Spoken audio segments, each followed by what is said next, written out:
All right, these are all of our artists here. Okay, good.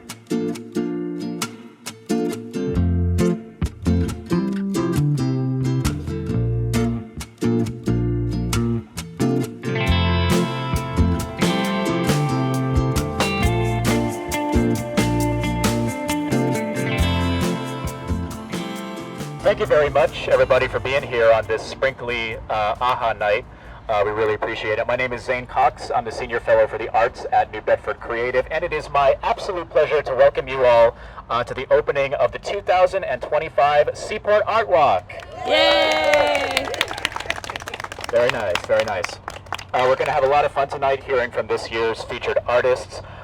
Before we get started, just a little bit of background on the show for anybody unfamiliar. Seaport Artwalk was founded in 2013 by Jessica Bergoli Sparling. She's an artist and she's our curator. I'm not going to make her speak tonight. Thank you. But she's here with us and we're thankful for that. And New Bedford, the Seaport Artwalk is New Bedford's very first large format outdoor public art exhibition, and every summer we've got outdoor installations and murals and sculptures placed all along the working waterfront for all to enjoy. As some of you may know, every year our show has a different theme, and this year our theme is Revolution Evolution, and you're going to learn more about that tonight. Seaport Artwalk would not be possible without the support of our many funders and partners. I am going to produce my phone to tell you about our many funders and partners, because we have a lot of them. I don't want to miss anybody. So Seaport Artwalk is facilitated by New Bedford Creative, housed at the New Bedford Economic Development Council, and it is a collaboration with the City of New Bedford's Parks, Recreation, and Beaches, Explore New Bedford, Massachusetts Design, Art, and Technology Institute, aka DATMA, and UMass Dartmouth College of Visual and Performing Arts. This program is supported in part by the City of New Bedford's Arts, Culture, and Tourism Fund, with additional support from Bristol County Savings Bank and the New Bedford Culture and Arts Network, formerly the New Bedford Cultural Council, a local agency which is supported by the Mass Cultural Council, which is a state agency. It's true, it is. We're very grateful to all of our funders, but we are especially grateful to Mayor John Mitchell and the New Bedford City Council for all of their continued unwavering support of public art in New Bedford. Mayor Mitchell usually likes to come to this tour. He wasn't able to make it tonight, but I'm going to turn it over to Margot Saulnier, creative strategist at NB Creative. She's going to say a few words on behalf of Mayor Mitchell. Thank you, Zane. So Mayor Mitchell sends his warm regards and regrets that he is unable to join us for tonight's opening. This exhibition holds special meaning for him, not only because of the art and community it brings together, but because the Seaport Art Walk began during his first tenure as mayor, and it continues to thrive thanks to the talent and vision of the artists, our curator, and the support of our funders. Each summer, the mayor looks forward to seeing how new artworks transform the waterfront, sparking conversation, creativity, and connection. Tonight is no exception. Thank you all for being here, and let's celebrate the power of public art together. All right, thank you, Margot, and thank you very much to Mayor Mitchell. Just a brief background on the theme this year, Revolution Evolution. It was inspired by the MA 250 celebrations that are going on this year, commemorating 250 years of the American Revolution in Massachusetts. So you'll see some elements of that in tonight's work, but mainly we just wanted to generally invite our artists to kind of explore those two different themes, revolution and evolution. Both of those are different types of changes. Revolution is a fast one, evolution is a slow one in basic terms. So we invited them to explore those themes and the juxtaposition between them. We're going to get started, I think, with our first piece of the evening. We don't have to go very far because we're all standing right in front of it. We're going to part the seas here and reveal it.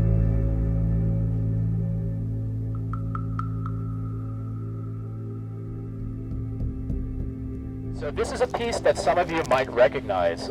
This was actually created 2 years ago for the 2023 show, which was our 10th anniversary year, and we figured it was appropriate to feature again this year, so we're featuring it again. It's called Memories Carried on a Wing, homage to the Wampanoag Nation, and it was created by the very talented Eric Lintala. Thank you. This year's theme, Revolution, Evolution. New Bedford's evolution is a powerful narrative of revolution and innovation, rooted first in the ingenuity of the Wampanoag peoples who thrived here long before colonization, pioneering sustainable fishing, agriculture, and land stewardship. As mentioned, my sculpture, Memories Carried on a Wing, homage to the Wampanoag Nation. The Wampanoag Nation have undergone very difficult history after assisting pilgrims in the early 1600s. There once were 67 tribal communities. Today, only 6 remain. The influence of the Wampanoag Nation still can be felt throughout southeastern Massachusetts. Environmental practices and values that were taught to the settlers long ago still help inform all of us today. The large figure on the front side of the sculpture represents Massasoit, chief of the Wampanoag tribe at a time when the Pilgrims first landed in Massachusetts.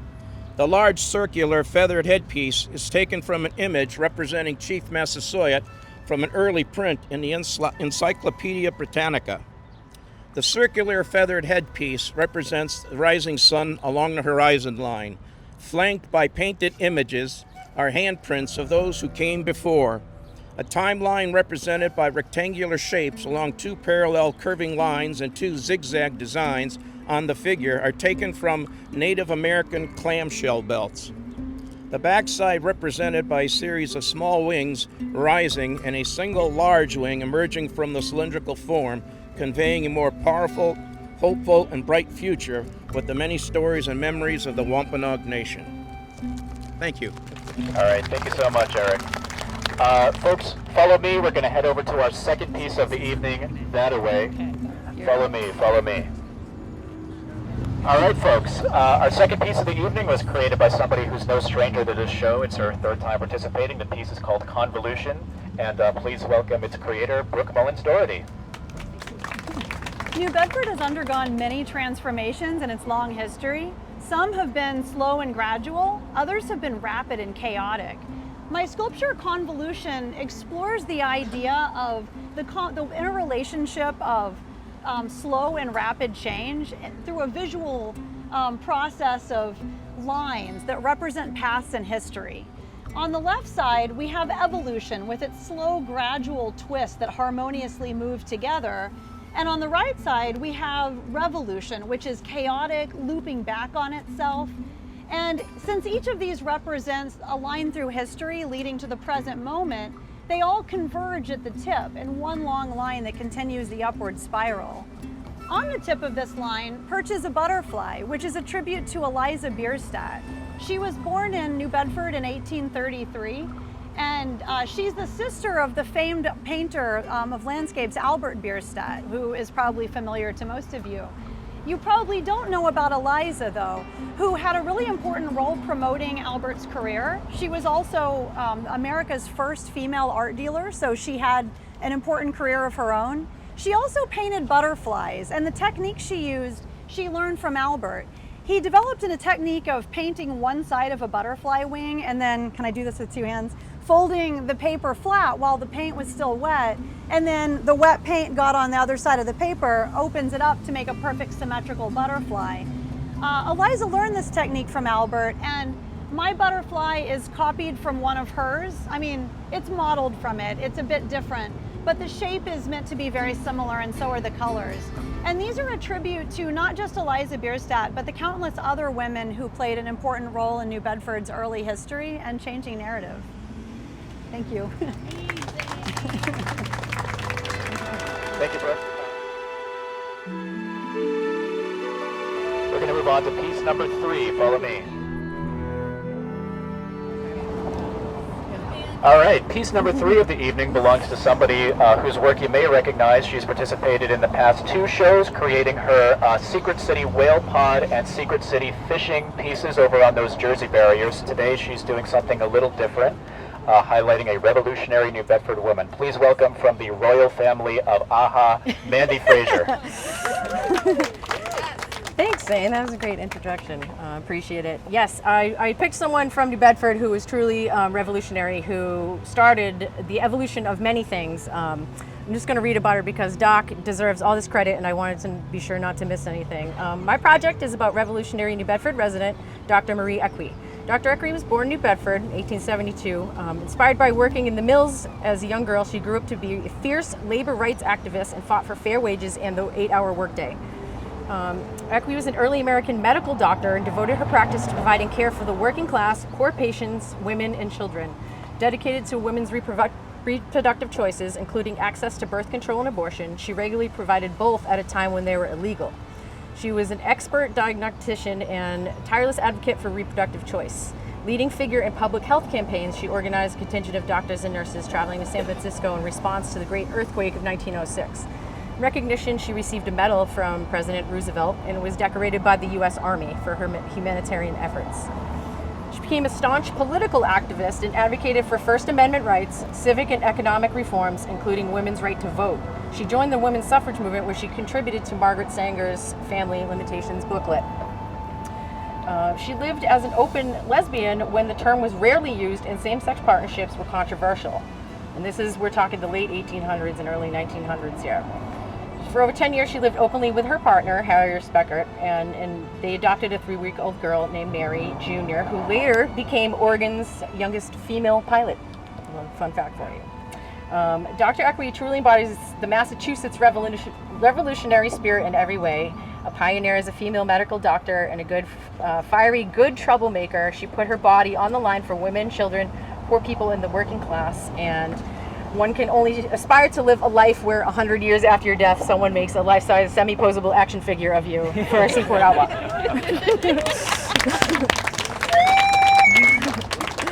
Wow. Even the mic's Doc. excited. All right, thank you, Mandy. Let's keep this train rolling. Next stop.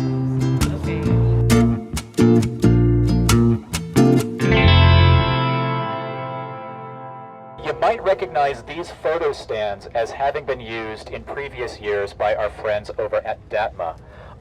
This year they were kind enough to donate a couple of these for our own usage, and we decided to fill them with artwork from New Bedford artists who deal mostly in indoor mediums. So we have a couple of painters, we have a couple of photographers, and we have a sculptor, and you're going to hear from most of them. But before we get to that, Margot is going to tell us about this super cool free arts and culture network. It's called Bloomberg Connects. Thank you, Zane. So this is the first time we're making this announcement publicly, so you all have this special treat that New Bedford was the first city in Massachusetts to have its public art featured on Bloomberg Connects, a free arts and culture app used around the world. Now anyone can explore the city's vibrant public art, including very soon Seaport Artwalk and this exhibition, anytime at their own pace. Download the app and discover the stories behind the artworks that make New Bedford a creative destination. And just a note that in addition to the public art New Bedford on the app, the New Bedford Whaling Museum and the Art Museum are also on the app. And we are in a wonderful world of global international museums in Massachusetts, the MFA, the ICA, the Harvard Museums, and many other destinations around the world are on this app. So it's a wonderful opportunity for us to feature the amazing talent here in New Bedford. Thank you. All right, thanks, Margo. Once again, that app is called Bloomberg Connects, and it is free to download.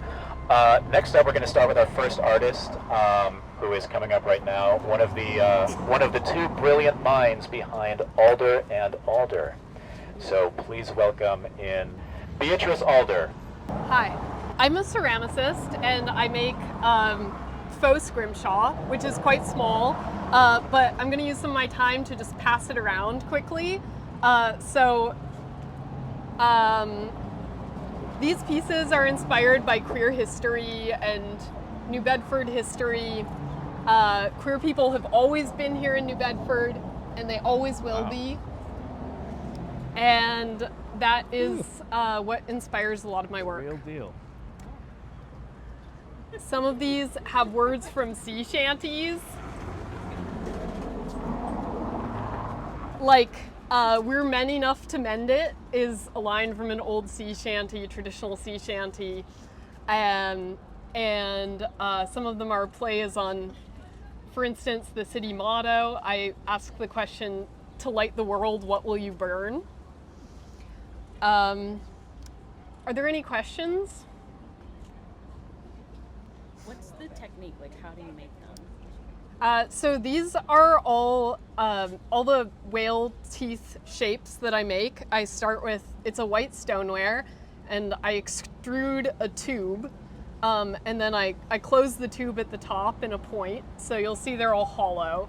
And then I burnish it so that it's very smooth, and I etch my design, fire it, and then after it's bisqued, so it's not fully vitrified, the clay, I'll put some black underglaze on it, wipe it back so that it stays in those carved lines, and then put a very thin kind of antique-y glaze over the top of that to give it that sort of ivory look. Now you know my face, so thank you. Thank you, Beatrice. I think that's the first interactive presentation we've ever had. That was super cool.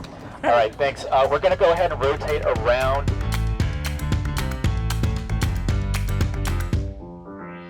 And please welcome our friend from the Public's Radio, Ben Burke. Hey guys. This is a photo project that came from just walking around New Bedford a lot and seeing cupolas or widow's walks at the tops of houses and feeling like I've never really been anywhere where I've seen so many of these. I had been raised on the legends that these were places where you would go to look out for your relatives if they were at sea. I've learned that this is probably not really what they were built for. More likely they were a form of ventilation in houses, but it's hard to imagine that people wouldn't use it for the sea view when you're so close to the harbor here. And so I had this project of just going around and trying to see, what do people really use these for today?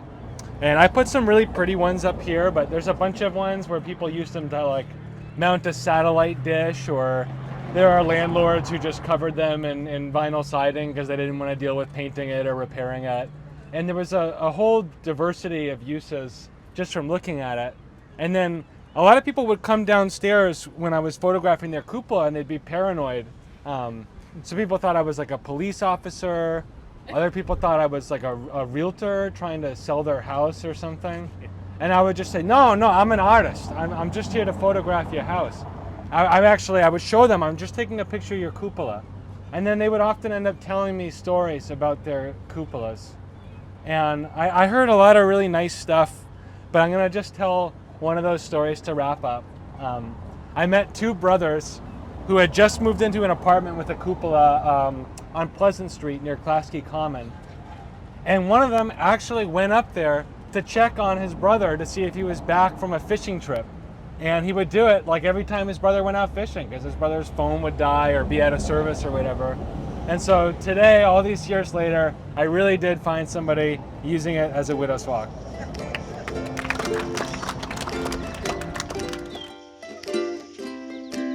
Thank you so much, Ben. Let's see. Paula, do you want to come around this way and we'll do this one first? Oh, yeah. It looks good, doesn't it? It looks amazing. Okay. All right. Okay. Another artist highlighting some revolutionary ladies of New Bedford. Please welcome Paula Robinson-Deere. Hi. I'm actually surprised that I got accepted as an illustrator. I haven't done this kind of work since 1984 because I had 3 children to raise as a single mom. That's my oldest son there. But I wanted to get back into doing the artwork because when the rounds for the Evolution Revolution came around and understanding a lot about the history of New Bedford, I found that a lot of women, particularly women of color, were left out. And so when we talk about the Wampanoag, well, what about the Wampanoag women? When we talk about women of color, there's not enough storytelling to really understand how they were able to handle all the things that they had to manage. And so I picked 3 women to start. And I imagine them in their 30s. All of the stories show them as beat up old women. And yes, you get beat up when you get older, but when you're younger and you're raising children, and whether or not you have children, you're doing all of these different things. What do you look like, and do they know each other? So these three women were all from the same period. Harriet Jacobs was born in 1813, as was Frederick Douglass's wife. I always imagine her a lot older than most of the women because of how she's talked about, but she's actually younger than both Harriet Jacobs and Harriet Tubman.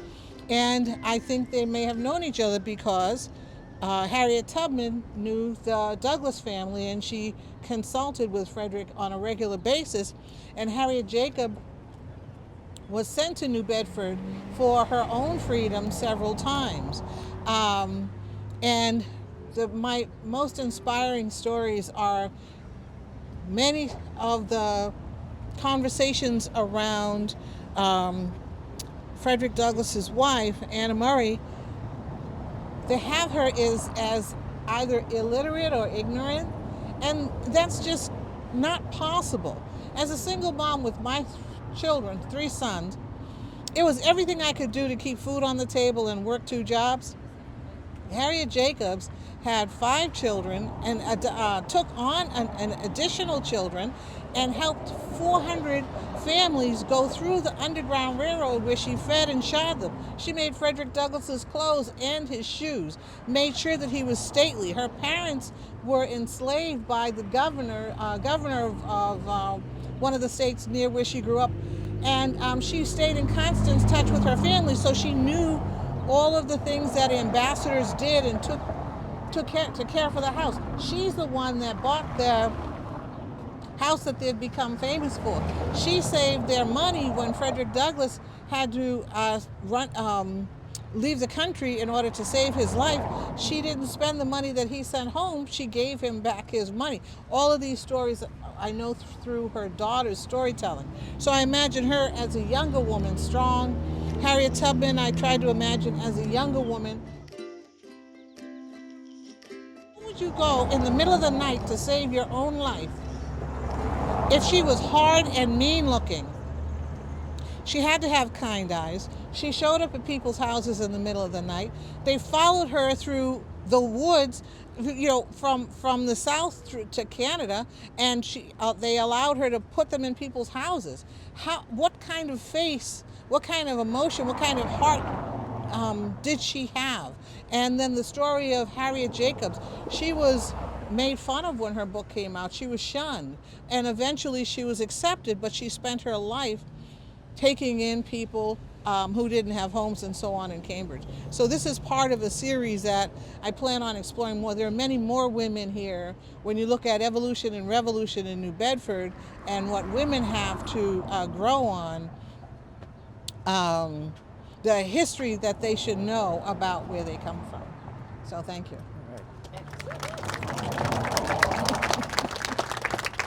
Excellent. Thank you so much, Paula. We're actually going to rotate over this way a little bit for one more stop. We're going to hear from this young man who made some very cool before and after pictures. This is Zachary White. So this is a photo series that I started actually about 10, 11 years ago. And basically the photos on the left, or in this case on the top, are that area of the city during urban renewal, which started about 1964 around New Bedford and went into the early 70s. And it involved the construction of Route 18 here, 195, and then also just the redevelopment of various residential neighborhoods and commercial districts into more industrial areas. So really where we are right now is this photo right here, which this counting house was basically right where we're standing. And so what I did is I just went around to just catalog what these areas became. In some cases, there is obviously new things constructed, and then in other areas, such as lower on Cushioned Ave and Pearl Street, where it's still kind of empty. And then during the construction now, I need to take a new one now of the new pedestrian bridge, but this would be right over at the train station now today. and it was the train station at the time until the 1960s. And so I also have another thing passed around, just it's the full series of the photos that I did at the time, and you can flip through.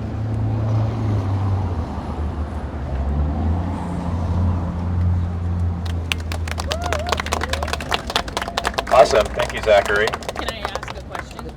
What inspired you for this project? So at the time, I started when I was at UMass as a thesis project, and I wanted to do something with old pictures and new pictures, and I still do work at Spinner Publications, and so in this case, all of the old photos came from the Spinner archives, and were used as the redevelopment authority used to basically assess the value of the buildings and also what they were going to do with the area.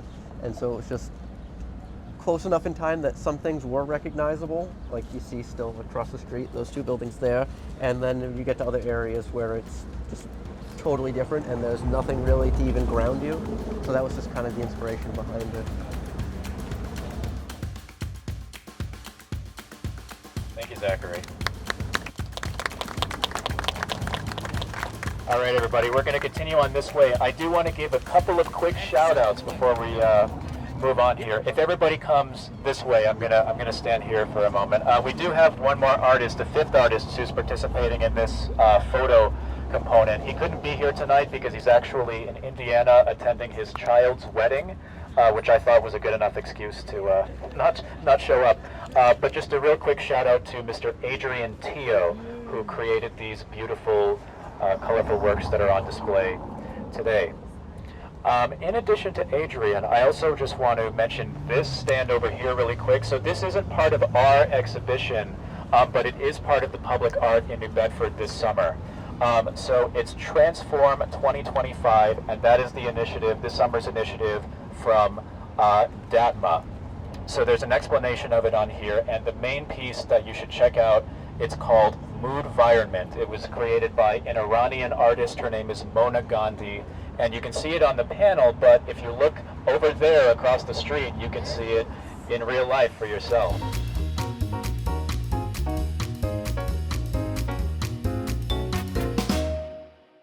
Lindsay Misch from DATMA gave me a whole explanation as to the piece. I remembered bits and pieces of it, but essentially it's a statement about architecture and how architecture should kind of conform to the person rather than the person to the architecture.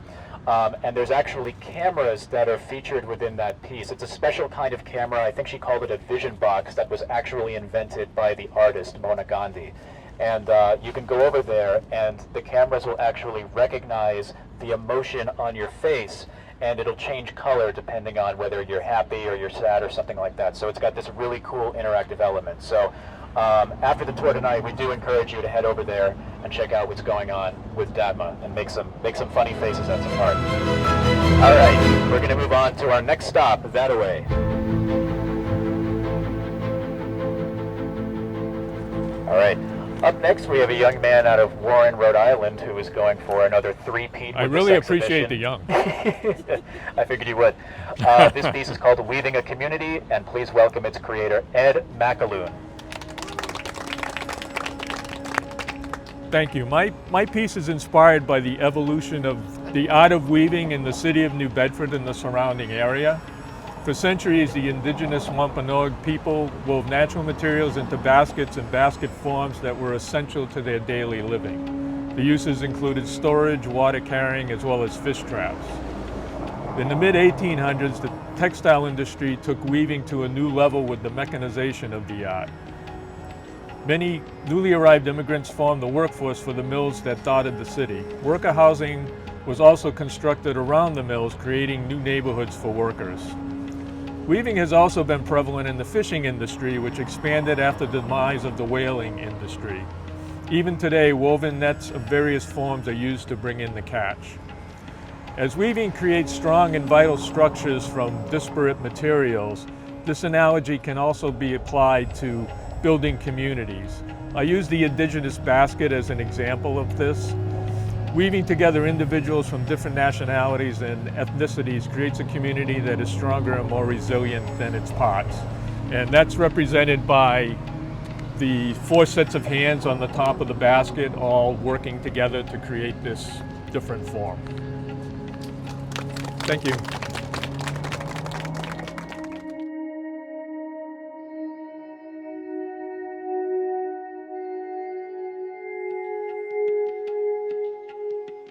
All right, we're going to move on to our next piece, just a few paces this way. All right, now for this next piece, you have to give her an extra special round of applause because she drove 2.5 hours to get down here, all the way from Leominster, Massachusetts. Thank you. Thanks for This being is a here. piece very relevant to New Bedford. It's called Mary Polly Johnson's Herb Garden Quilt Mural. And to tell us more about it, please welcome Jill Straight. Hi, everyone. Thank you. I just want to express my appreciation for being included in this wonderful exhibit, so thank you so much. Dress. This piece was inspired by Mary Polly Johnson, an abolitionist and confectioner in New Bedford in the 19th century who lived from 1781 to 1871. Her home was part of the Underground Railroad, a safe place for freedom seekers. The property was at 23 7th Street, now 21 7th Street, and consisted of 2 buildings that included a shop for her confections and her husband's catering business. The house at that address today is part of the New Bedford Historical Society.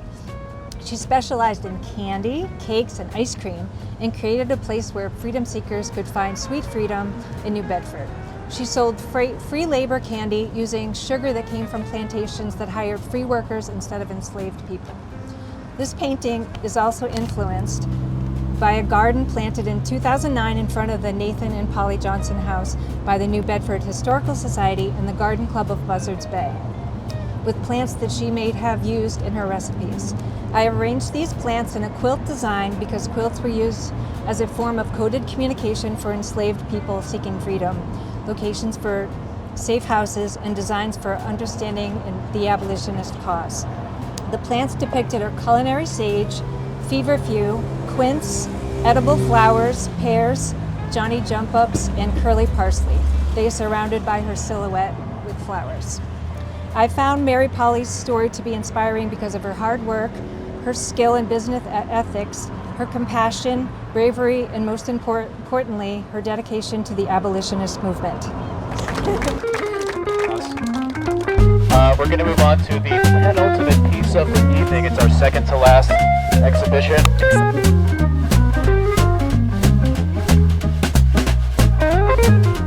Welcome to our second to last piece of the night. You get to listen to me for this one. It's not my piece though. So this is actually another piece that we're featuring from one of the previous years of the show.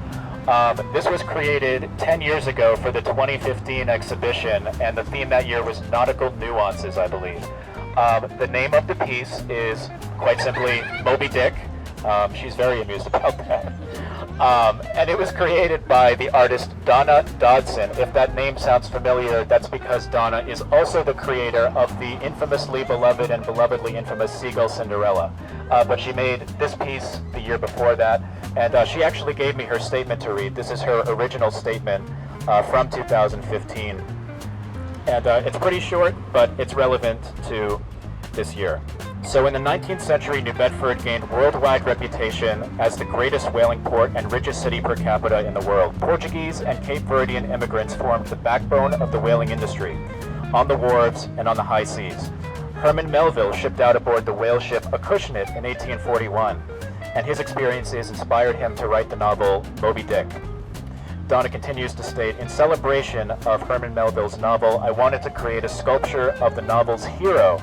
Melville was a brilliant writer. He created the captain of the ship who sought revenge on the whale who had harmed him, not out of malice, but out of some animal instinct. So I created an anthropomorphic sculpture in celebration of Melville's humanistic whale. If I were Donna, I would answer questions. Sadly, I'm not. But that is Moby Dick by Donna Dodson from 2015. All right. Thanks. We're going to move on to our final piece of the show tonight, and this one is extra special. You're going to find out why in just a minute. Follow me.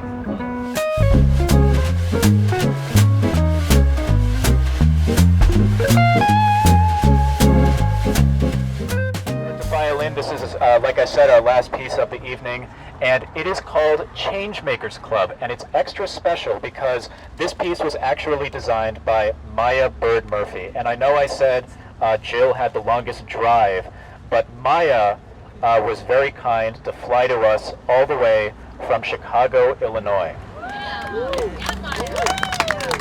And so normally we try to keep things pretty local, but this one is super special because in creating this piece, Maya actually worked with a talented group of students over at our sister school right here in New Bedford. So to talk about Changemakers Club, please welcome Maya Bird Murphy, Toby Eugenio, and perhaps a couple of those students. Nicole. Excellent, from OSS. Hi everybody, my name is Toby Eugenio. I have the privilege and honor of being art and STEAM teacher over at our sister school. If you don't know a lot about our school, there's a brochure in here. But basically, we really believe in evolution revolution for young middle school girls in the city of New Bedford and beyond. It is a tuition-free school. And above my head, you see the word Changemakers Club. That is really what we fundamentally work really hard to do, is create opportunities for our girls to kick butt and be the change makers they deserve to be, and the world deserves them to be. What I will say very simply is part of our work as a school that rents our building, we believe in community as campus. And we believe in partnering with the incredible humans that are out in our community. And part of that, Maya came to us through BAC and some other really great humans.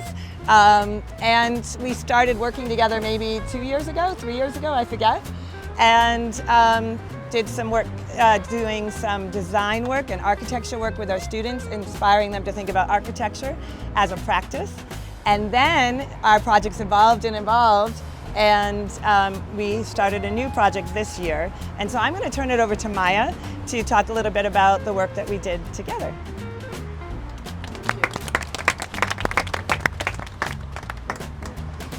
Hi everybody, I'm Maya. I want to first give a little bit of context about how I got here to New Bedford. I went to Boston Architectural College to do my Master of Architecture, and then through, I think, Rob and Joan, I was connected to Toby, and I think Toby and I have been kind of scheming and dreaming about a lot of different projects we could do because we're just very aligned.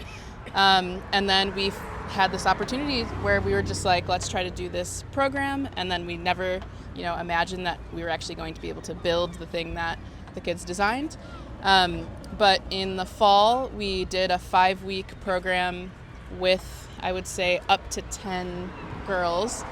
And they were really trying to think about third spaces. And the reason that we talk to kids about third spaces is because there are just not enough of them. There are not enough of them for adults, although we can usually go to coffee shops and things like that. But we find that especially teenagers are policed in different spaces in our cities, and they're not really welcomed to actually just be places. This is a huge problem in Chicago. And so we like to ask students what they would like to see in their cities. Third spaces, where that's basically just meaning a place that's not home or school. And we asked them what their dream third space is like. And so we collected a lot of feedback from them. They did drawings, they made little models out of paper, and then we did a little walk around this area, and then we saw that the Artwalk was taking submissions, and so we were like, let's just put the submission in, and then we were selected, and so we got to build it.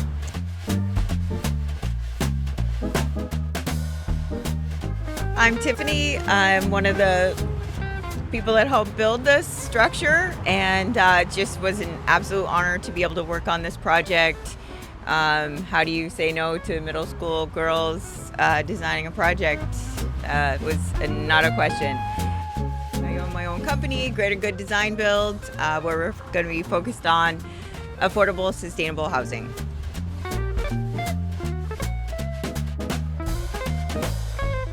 Hi, I'm Nicole Papillo, and I work with Toby at our sister school, and I'm a full-time employee there as a Creative Suite technician, so I get to do a lot of 3D printing and laser cutting and that stuff. So when Toby asked me to help out on this project, it looked like a cool opportunity, so yeah, between the rain and all the different challenges, we got it done, and it feels really like a little home in here. So it's very cool. Thank you.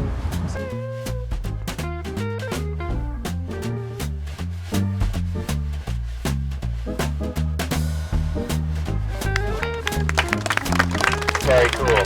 Thank you very much, Maya and OSS. So before I release you to take a walk through Changemakers Club, I just want to thank you all for coming out tonight again on this windy, sprinkly night. We appreciate it. Thank you again to all the artists tonight. Thank you to the Cable Network and Josh Souza for capturing tonight. And of course, thank you to the Sorceress, Margot. That's Mayor Mitchell's nickname for her. And one more thing, I do encourage you all, when you're finished here, to head back over into downtown that way, because it is AHA night and there's still plenty of super fun free events going on, mostly inside, thankfully. So make sure to head back that way and check it out. Margot has rack cards for Bloomberg Connects and DATMA, so if you want any of that exciting stuff, come and see her. All right, I think that's it. Thanks again, everybody, and enjoy your night.